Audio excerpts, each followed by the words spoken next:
네, 강의 다시 이어가겠습니다.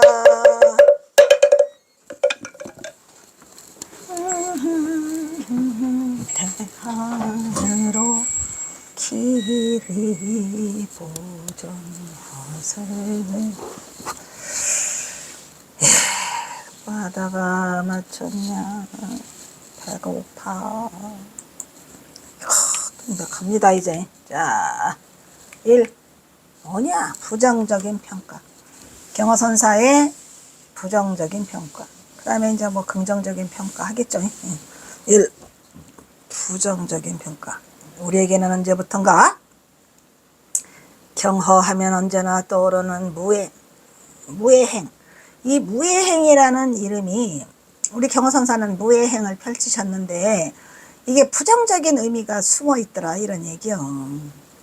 원래는 원효가 무예가를 불렀잖아요. 그죠? 이거 작년에 했던 각설이 해가면서 무예가를 불러서 이 무예에 대한 게 무예행을 행했다.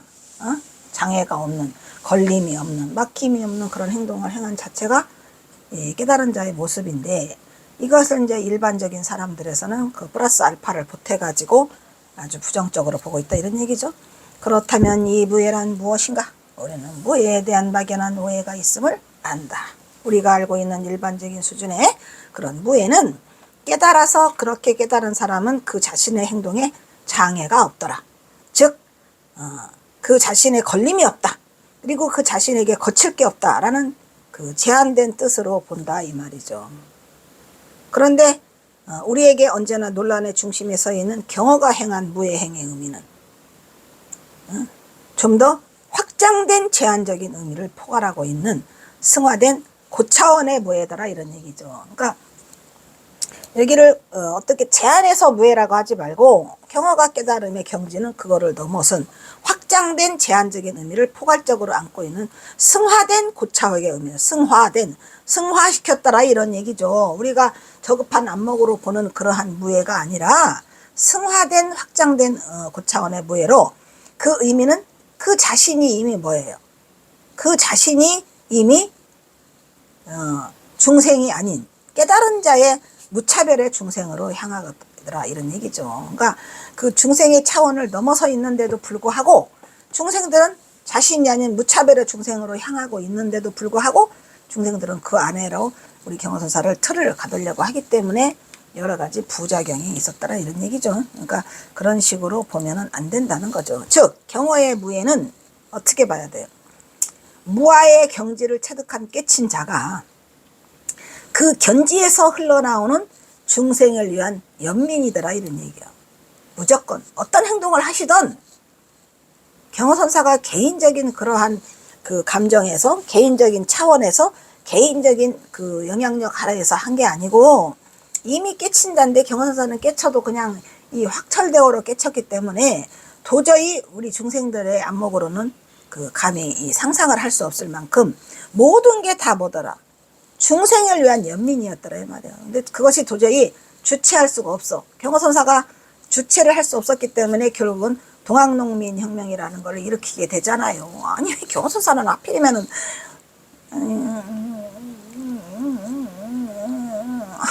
속상하죠. 왜냐면은 뭐 어떻게 보면은 좀 안타까운 거는 동학농민혁명보다 이 한국의 선불교를 크게 좀 선양하고 한국의 선불교를 크게 일으켰으면 하는 그런 안타까움이 있지만, 경어선사는 깨친 자로 해서 한국 선불교에 앞서 뭘 생각했어요? 민초들을 먼저 생각했다니까. 근데 어떻게 보면은 그 경어선사라면 충분히 그럴 수 있으리라고 생각을 해요. 웬만한 사람은 뭐 좀 사리고, 그죠? 내가 막 선지식이 돼가지고 지금 뭐 이렇게 하려고 하니까 그런 거 하면 안 돼, 나중에, 이런 생각을 했을 수도 있겠지만은, 경어선사로서는 이미 중생의 그 마음이 다 가 있었기 때문에. 근데 거기에 또 플러스 알파로 또 전봉준 장군이 같이 이렇게 세대를 같이 아우르면서, 이게 잘 만난 거죠. 대거목이 두 명이 같이 만나가지고 도대체 뭔 짓을 한 거야? 어떻게 보면은 두 사람이 그 같은 시대에, 같은 시기에 4살 차이밖에, 6살 차이인가? 6살 차이밖에 안 나요. 같은 고향에서 자랐고 어린 시절 서당을 같이 다녔고 이게 뭔 난리야. 그래서 이 경호선사는 피할 수 없는 역사적 운명의 중심에 서 있었고 경호선사는 그거를 스스로가 거절하지 않고 받아들이게 되잖아요. 그걸 누가 알았겠습니까? 그러니까 이제 이 문제는 뭐냐면 경호선사가 아까 그 거배가 있잖아요. 거배가를 부르면서 하산을 하시잖아요. 그 이후로 천장암에서 이렇게 짬받고 묵은 시간이 없어요. 왜냐? 이미 그때는 이제 경호선사가 나가서 첫째는 또 피부병을 고치려고 노력을 했고 두 번째는 전봉준 장군이를 도와서 동학농령을 일으키려고 했기 때문에 여기저기 숨어 다녀가지고 그 제자들한테조차도 그 은신처를 알리질 않았다고 합니다. 그러니까 이제 모르는 사람들은 뭐 때로는 저자에서 때로는 주막에서 때로는 머시기에서 뭐 법을 펼치고 다녔다는데 그것은 다 겉보기 등급이고 경호선사 속내는 그게 아니에요. 전봉준 장군을 돕기 때문에 숨어서 그거를 도왔고 또 피부병을 고치기 위해서 또 숨어서 있었고 그러면서 심지어는 만공스님이나 수월스님이나 해월스님이 섭해했다고 하잖아요. 아니 우리 스승님은 왜 심지어는 연락을 안 할 때는 3년 4년가도 연락을 안 했답니다. 그게 다 이유가 있어요. 왜냐면 전봉준 장군이 그 비서를 그러니까 그 부하를 경호선사 쪽으로 계속 보내고 거기서 주고받고 거기서 명령을 받고 이랬기 때문에 경호선사의 그 은신처나 거처가 드러나는 것은 굉장히 위험한 일이었고 여러 가지 피치 못할 사정으로 인해 가지고 그 심지어는 그 만공이나 이 해월 수월에게 연락하지 못해서 제자들이 도대체 우리가 뭘 잘못했고 스승을 섭섭하게 해서 이렇게 연락을 안 하고 계시는가라는 그 섭섭한 감정도 있었다고 하잖아요. 그런 비하인드 얘기들이 있어요. 하지만 경호선사로서는 그렇게 할 수밖에 없었던 속내가 있었다는 거죠. 갖다 대고 성공이 났다 했으면 몰라 쫄딱 망해가지고 그래서 이제 쫄딱 망해가지고 겨우 숨어들은 게 서산 부석사죠. 따라서 시시때때 경호가 연출하는 극적인 상황이 끊이지 않고 이거는 왜 써놨는지는 몰라요. 나도 시시때때 경호가 연출하는 극적인 상황이 끊이질 않았어요. 계속 이렇게 귀신 씨나라 까먹은 소리 하고 있죠. 지금 이 인간 미친 것 같아요. 굉장히 촉은 오는데 도대체 이게 뭔가 안 잡혀서 정말 제가 엄청나게 많은 기도를 하거든요. 부처님 좀 살려주세요.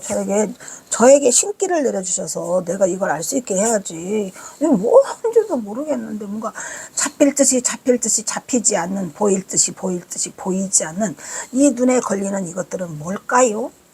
그래서 진짜 하루도 안 빼놓고 밥 먹을 때마다 부처님을 매달렸죠. 알려주세요. 저한테 더 능력을 주세요. 능력. 근데 결국은 이렇게밖에 쓸 수 없고 박사 논문을 마치게 되는데 전봉준을 찾지 못하고 마치게 되죠. 시시때때 경호가 연출하는 극적인 상황이 끊이지 않고 그럴 등에 한량없는 넘치는 자비심은 그래서 그치지 않는 연민으로 한정할 수도 없고 또 그치지 않으면서 또 계속적으로 그거를 움직이고 있어요. 경호사는 이렇게 가만히 있고 침체된 적이 없어요. 계속적으로 뭔가 움직여요. 그래서 통제할 수 없는 즉 넘치는 무해로 여기서 태어나고 저기서 태어나고 사방에서 어딘가 동해 번쩍 서해 번쩍을 하는데 도대체 이거는 뭐란 말인가 이런 얘기죠. 뭐 하고 다니시느라고. 뭐 하고 다니시느라고 스님. 그래서 제어할 수 없는 통제불능의 상태. 그게가 바로 경호의 무예행이더라 이런 얘기죠. 우리는 이제 경호선사가 일화죠. 주로 일화에 이제 경호선사가 전봉준 장군 관계가 나타나기 이전에 이미 일화가 많이 있었어요. 다만 그게 전봉준이 드라마만 안 나왔을 뿐이지. 근데 그런 일화들을 퉁퉁퉁퉁 여기저기 저기저기 저지르잖아요. 뭘까?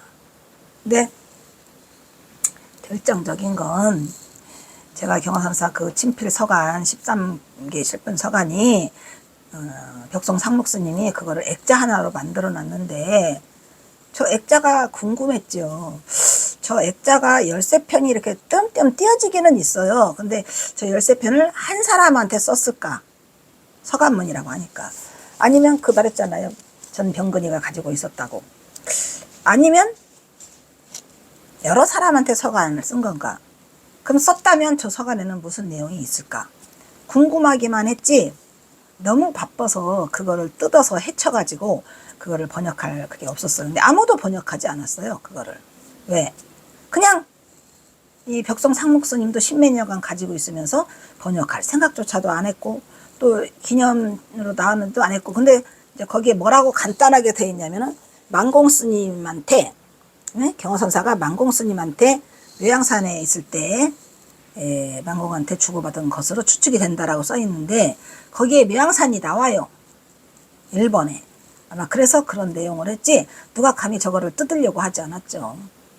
그랬는데 내가 저거를 이제 막판이니까 경허선사 친필모음이라는 책을 2018년도에 내면서 막판이라 저걸 끄집어내야 되겠다는 생각을 했어요. 근데 이게 끊어졌다는 거는 불구비례, 불비례 이렇게 썼어요. 예를 갖추지 못했다는 걸로 다 끊어져요. 그게 경허사가. 그래서 이게 끊은 장소도 알게 됐고 그걸 가지고 무조건 사진관을 갔죠. 사진관을 가서 이거를 좀 잘라줘 보세요. 스캔을 좀 떠주세요. 했더니 스캔이 떠서 나왔어요. 그걸 가지고 집에 돌아와서 이제 진짜 이 돋보기로 하나 확대를 해가면서 모르는 글씨가 있으면 또 더 대가한테 물어보면서 이렇게 해서 이제 그것이 조각이 맞춰지니까 그 해석을 할 수 있을 정도로 이게 그 내 컴퓨터 자판으로 넘어오게 돼요. 내가 한 글자 한 글자를 그것도 어떻게 보면은 참 보통 일은 아니죠. 그래가지고 내가 저거를 12월 24일인가 저거를 찍게 되는데 거의 막판이에요. 저것만 넣으면 책 한 권이 나오는데 이 해석이 이루어지질 않아서 1년 걸렸죠. 참 대단한 건 뭐냐면 묘양산에 가서 숨어 있다라는 말도 써 있고 비안도도 나오고 또 경허선사 전봉준 장군의 아들한테 보내는 건데 삼위서라고 나오는데 무엇보다도 가슴 아픈 내용은 그 중에서 내가 행동을 우리가 왜 경허선사를 지금 막 비판하잖아요. 경허선사 행리에 대해서 내가 행동을 거리낌 없이 하는 것은 마음으로는 이 상황을 굴복하고 싶은데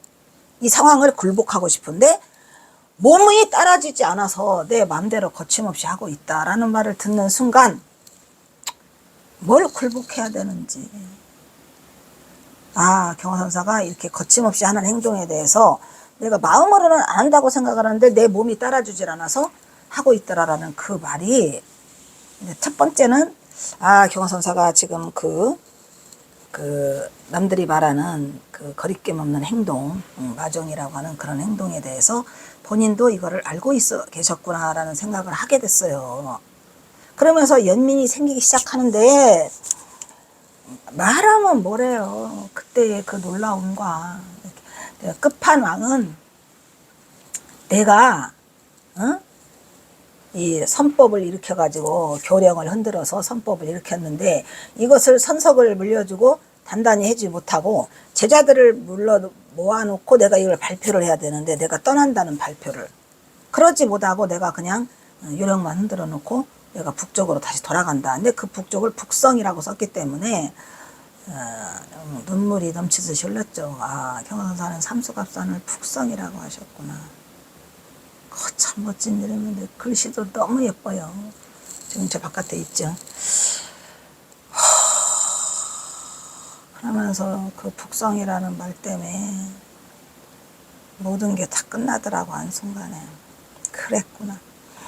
또 일간에는 막 경허선사가 막 무책임하게 그 불교계의 책임을 다하지 못하고 비겁하게 떠나고 선구자가 뭐 그따위냐 지도자로서 그리고 비겁하게 북으로 갔다 이런 얘기를 하셨는데 경허선사 그리고 거기다가 역사적 이거는 사실로 남길 거다. 이거는 역사적 사실이라는 거예요. 이건 또 뭔 소린지.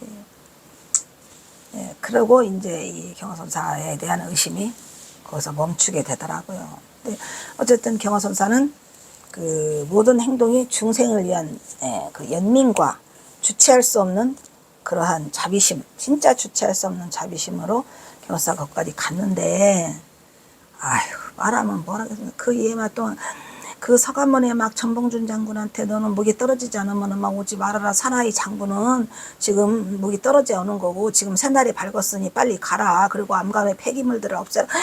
어이구 그 13편이 이 끝판왕이거든요. 근데 내가 경호선사에 대해서 그 발표를 하고 불교학회에다 2번, 3번인가 했어요. 이것도 했는데도 대꾸도 안 하고. 조계사에서 발표를 했는데도 한 스님 땡땡도 안 오고. 이건 도대체 있을 수가 없는 일이 벌어졌고요. 내가 설정스님한테 그랬어요. 스님이 가시기 전에 이거 해결해 놓고 가라. 아니 전봉준 장군의 관계가 이렇게 다 했는데 조현 기자가 와서 해줄지언정 우리 조계사는 안 해줘요. 이게 말이 되는 거예요. 슬픈 이야기죠. 왜 경호선사가 정치적인 이게 휘말려서 아무것도 하지 못하죠? 더군다나 신심도 다 떨어져 버렸고, 뭐야, 안거 한다고? 안거 같은 소리 하고 있네. 그래서 그치지 않는 연민으로 한영할 수도 없고, 그치지 않으면서 계속적으로 소모하게는 통제할 수 없는 그 넘치는 무해. 이 무해였어요. 제어할 수 없는 통제불능의 상태, 그가 바로 경호의 무해행이란 이런 것이더라, 이런 얘기인데, 경호선사는, 어차피 깨달은 이후에 이 동학농민을 낳기 때문에 경호사가 깨달은 건 1879년이잖아요. 11월 15일. 요번에 한번 해보려고 하는데 잘 됐으면 좋겠죠. 뭐 선학원이든 어디든 나는 상관없어요. 해준다고 하면 할 거예요. 그래서 이 경호선사는 깨달음을 성취하시고 또 한참이 지난 1895년 동학농민 혁명을 일으키니까 94년 1894년 동학농민혁명을 일으키니까 깨달음을 이은 후로도 10몇 년간을 그 호소에서 떠돌면서 전봉준을 돕게 되죠. 그러한 비극적 역사가 있었습니다.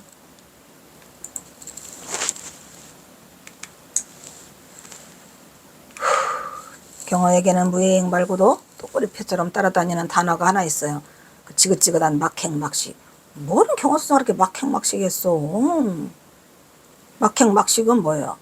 무예행과 아주 같이 동급으로 취급을 하고 있잖아요. 대중에게 경호를 혼란에 빠뜨리게 하는 부분이다. 막행막식은 경호사가 막행막식 한 적이 없어요. 다만 피부병을 고치려고 그 닭똥집에 개소주하고 돼지고기 삶아서 삶은 돼지고기를 먹으라고 했답니다. 그래서 돼지고기 삶아와 하는 게 그거거든요. 그래서 약으로 하다 보니까 경호사가 이제 그러면서 전봉준 장군이 이렇게 동학농민이 망하고 나니까 전봉준 장군이 가고 나니까 그 슬픔이 내가 마음으로는 굴복한데 몸이 굴복하지 않더라 이런 얘기죠. 굴복하고 싶지 않대요. 그래서 거리낌 없이 하는 행위로 대부분 부정적인 의미로 간주되어진다. 문제는 경어의 막행막식이더라 이런 말이에요. 과연 경어는 어떤 막행막식을 일삼았을까? 미친 거 아니에요? 이것은 결코 바람쥐가 않는 경어를 바라보지 못한 진실이 왜곡되고 잘못된 오해이고 억측에 불과하다. 여기에 대한 근거는 곳곳에서 찾을 수 있다는 얘기죠. 예, 경사 다만 진짜 피부병을 고쳐보려고 노력했어요. 안 됐죠. 경어에게는 애주가로서 이것도 애주가가 경호사가 처음부터 애주가가 된 건 아니고 그 피부병을 고치려고 닭똥집에 개소주를 먹다 보니까 이제 술 양이 늘어나면서 또 전봉준 장군이 가니까 에라 모르겠다. 나는 술 취한 취광승이나 돼야 되겠다. 나는 부처니 중생이니 뭐 이런 거 다 몰라. 나는 탐진 번뇌 속에서 나귀애를 보낼 거야. 그리고 내가 술 취한 취광승이 돼서 나귀애를 나는 보낼 거야. 이렇게 막 그냥 막 그 하소연하는 그거를 막 쏟아내시잖아요.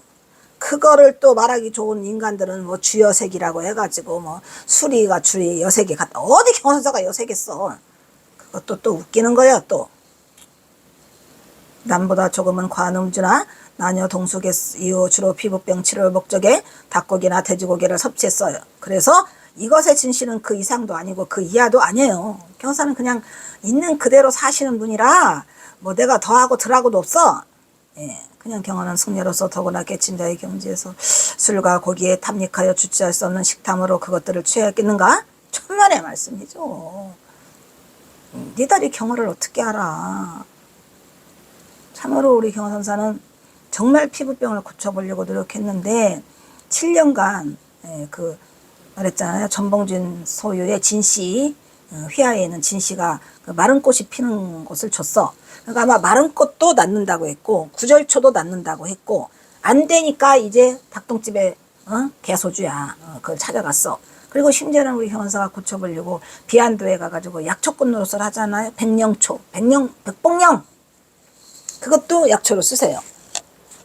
백봉령, 마른 꽃, 그 다음에 그 구절초, 그 다음에 닭똥집에 개소주, 돼지고기. 이렇게 해서 그래서 이제 이게 옮겨간 거죠. 그래서 감내할 수 없는 고통을 혼자 성자의 자세로 천영만한 대신 얻으려고 문등이랑은 자가지고 아이고 내가 못 살아. 경호는 이 지병으로 북녘에 가서도 고쳤을까요? 못 고쳐요. 아무도 안 갖다 주고 그저 그 최악상 조씨가 구절주만 꺾어다 주니까 그걸 드시고 마지막까지 못 고치고 가시죠. 이래중행서도 많은 고생을 하게 된다. 경호는 사인누명의 2명을 뒤집어서 눈 하나 깜빡하지 않고 내가 죽였다 오냐? 너랑 나만 알자라고 결코 변명하지 않았죠? 독약을 먹게도 누가 독약을 넣었는지를 알아. 왜? 그 누구? 관섭행자가 경호스님이 술 사오러 한다고 이 썩을 놈이 개심사에서 있다가 경호선사 먹는 그 안주에다가 청산가리를 집어넣어. 경호선사가 그냥 청산가리인 줄 알고 싹싹 걷어내고 맛있게 드셔. 세상이 다 하는 날까지 결코 발설하지 않았어요? 누가 발설했죠? 관섭동자가 지 스스로가 난공스님한테 나중에 발설을 했다고 합니다. 관섭 그 동자가 잘 살았을까요? 아주 그냥 몸이 비틀어지는 병에 걸려 죽었다고 하더라고요. 관섭이 얘기가 나중에 나와요. 일화로. 그런데 그 이후로 지가 술이 많아져 가지고 술을 퍼마시고 몸이 비틀어져 가지고 그렇게 살다가 비참하게 죽었다고 합니다. 어디서 감히 경호선사에다가 그 청산가리를 집어넣는가 이 사람아. 예, 그런 그 업보를 단단히 받고 갔더라고. 그래서 내가 말하는데 그 경호선사에 대해서 이렇게 그 했던 사람들 있죠? 참회하세요. 뭐 비한 윤창아뿐이 아니에요. 나는 어떤 스님도 다 알고 비구니 할 것 없고 일반인도 난 다 알아요. 그냥 존말로 말할 때 참회하고 가세요. 이? 본인이 저지른 거니까. 부정적 평가의 재견해. 경호의 행적에 대한 세간의 이목은 지난 100년간의 꾸준한 논란이 대상이 되어 왔었다. 한편에선 체인의 소설 길 없는 길을 비롯하여 여러 작가마다 경호를 소설쓰기나 평전을 통해서 심지어는 연극에까지도 등장하여 격의의 대선사로 극찬으로 찬탄하는가 하면 일면에서는 경호를 연극은 제가 한 거죠. 연극 경호. 어디서? 이해랑 예술극장에서 2016년에 몇 개월 했더라? 4개월인가 5개월인가 하여튼 그거에서 빚을 3억 졌지요. 연극해서 빚을 3억을 졌어요. 그 얻은 거는 700만 원. 어이가 없더라고. 그 표 팔아서 얻은 게 700만 원. 그렇다면 이렇게 보는 시각에 따라 경선사를 마설로 한단 말이야. 혹평을. 극단적인 평가를 있는 이 세상에 한 사람의 보소로 살다간 경호의 진문명은 과연 뭐란 말이더냐. 우선 경호를 부정적인 시각으로 접근하는 대표 주다로 어떤 놈이 있어요. 이능화. 넌 죽었다. 의 일면을 살펴보기로 한다. 자, 이능화는 지금 어디에 있을까요? 에휴, 내가 지금 이능화랑 싸우게 생겼냐. 네 업대로 살다가 가. 죄는 지은 대로, 복은 닦은 대로. 나는 어떠한 것도 간섭하고 싶지 않아요. 이 모든 것을 다 떠나 있는 사람이라 20세기 최고의 불교 지성으로 일컬어지는 20세기 최고의 불교 지성 같은 소리가 앉아있네. 불교학자 이능화는 1918년 간행한 그의 저술 조선불교 통사에서 경호에 대한 평가를 기술하였더라. 1918년이면 언제야? 경사가 1912년에 죽었고 18년이면은 그 경호집도 아직 안 나왔을 때야. 1931년에 그 방아남 스님의 경호집, 1943년에 아니 한영원 경호집이니까 뭐라고 직거래 놨나 아시죠? 그가 남긴 건에 대한 냉혹한 평가는 해방이후 선불교 중심의 한국 불교계에 대수롭지 않게 여겨오다가 90년대 후반에 갑자기 새롭게 주목받아 이 경화의 흠집을 부추기는 빌미로서 오늘날까지 항상 약방의 감초처럼 등장하는 단골 메뉴더라. 별 관심도 없었었어요. 그러다가 이제 90년 후반에 들었으니까 이것들이 1910년대 불교학자인 이능화는 조선불교 동사에서 경어의 언행을 최악의 상태인 마설이라고 했어. 명시한 것을 시작으로 그 비판의 목소리도 끊이질 않았더라. 마설 같은 소리는 네가 마설이지 모르는 자가 마설이 아니겠는가. 1910년대 불교학자인데 18년에 그걸 썼다 했죠. 뭐냐, 저는 단 한 가지도 안 빼놓고 숨길 것도 없고 뭐 할 것도 없어요. 경어선사를 폄하하고 그 했던 것들 전부 다 끄집어와요. 있는 그대로 이렇게 말했습니다. 세인이 말하기를, 세인들이 말하기를, 세인위, 위는 소위 말하기를 그런 뜻이죠. 위. 경어화상은 경어화상은 변제, 말을 잘해. 말은 잘하죠. 경어선사가. 근데 말씀은 잘하시는데 말수는 없어요. 말을 안 해요. 그러다가 한번 말이 벌어지면 뭐 일사천리죠. 그래서 말을 잘하는 현재가 뛰어나고 그가 사람 법은 비록 조사라고 할지라도 이를 뛰어넘는 이가 없어서 이건 이 말은 맞는 말이에요. 이건 사람들이 하는 말이겠죠. 왜냐면 경어선사가 설한 법은 역대 조사, 조사고 나발이고 석가 세존 이래로 누가 조사들이 많이 있었잖아요. 아까 배웠죠? 조사선. 예. 그렇다 하더라도 이 경어선사만큼 뛰어난 변제가 뛰어난 사람이기도 하지만 깨달음의 경지가 경어선사만큼 간 사람이 없어요. 신기하죠. 왜? 니들이 문둥이랑 잡을래? 이게 아무나 하는 게 아니라니까. 니들이 뱀이 또아리 트는데도 같이 그 친구처럼 있어 줄래? 이건 아무나 못하는 거예요. 그래서 이제 제가 느낀 거는 뭐냐면 이 깨달음의 단계가 급이 있어야 된다. 급이 있죠. 있어요. 뭐 초견성, 재견성, 무슨 견성을 하려면 그냥 하지 초견성, 재견성이 어딨어. 근데 어쨌든 간에 이 경어선사라는 분은 정말 똑 떨어지게 이거를 해가지고. 근데 왜 내가 말하잖아요. 우리가 만약에 깨달음의 경지를 구하고자 하면 어떻게 하나? 경어선사처럼 하면 된다 그랬죠. 골방에 경어선사처럼 새끼밥에서 두끼밥, 두끼밥에서 한끼밥, 패침망찬 요렇게 가야 돼. 근데 그게 얼마 걸렸죠? 오래 걸리지는 않았어요. 딱 석 달 열흘 걸렸어요. 8월 5일 날 들어가가지고 11월 15일 날 깨치니까 대단해요. 어쨌든 경어선사는 석 달 열흘 만에 깨치는데, 그러니까 8월 5일, 9월 5일, 10월 5일, 11월 5일이면 90일이죠. 11월 5일인데 11월 15일을 깨쳤으니까 딱 100일 만에 깨친 거예요. 놀라운 일이죠. 8월 5일 날 그 조실방으로 들어가는데 방학은 언제 했어요? 6월 한 20일경 했겠지. 방학은 이제 보통 우리가 6월 말에 방학, 7월 달부터 방학 들어가잖아요. 그래서 이제 7월하고 8월 6일까지 그 아래를 내려가죠. 전봉준 장군, 경어선사 여동생이 단 딸이 있잖아요. 아들, 딸들이 있고, 또 거기에 또 후처가 난 그 아들 둘이가 있잖아요. 그래서 그들을 돌보기 위해서 내려갔다가, 그 후처는 남평이 씨라고 과부가 돼서 온 사람이었어요. 그러니까 저대미죠. 저대미. 누구 저대미? 경어선사 여동생이 난 딴 성녀와 옥녀의 저대미로서 있다가 진짜 이거 정화수 한 잔 떠놓고 혼인을 하게 돼요. 이 전봉준 장군이랑 그 남평이 씨가. 그래서 거기에서 난 아들이 둘이에요. 용현이, 용규. 근데 그들을 보려 갔다가 그 김제 만경뜰에서 호열자를 만나면서 일이 벌어지는 거죠. 그러니까 이 경어선사는 정말 그 짧은 시간인데 정말 집중적인 그거를 해서 그렇게 참 생사를 걸고 패침망찬을 하면서 깨달음을 성취해가지고 그러한 태도를 성취하신 거죠. 근데 뭐 또 그걸 또 아무나 하겠습니까? 비록 그렇다고 하더라도 그러나 그것은 제멋대로일 뿐. 뭐가 제멋대로야? 이게 뭔 소리야? 아무런 구속을 받음이 없어. 깨달은 자가 뭔 구속을 받냐?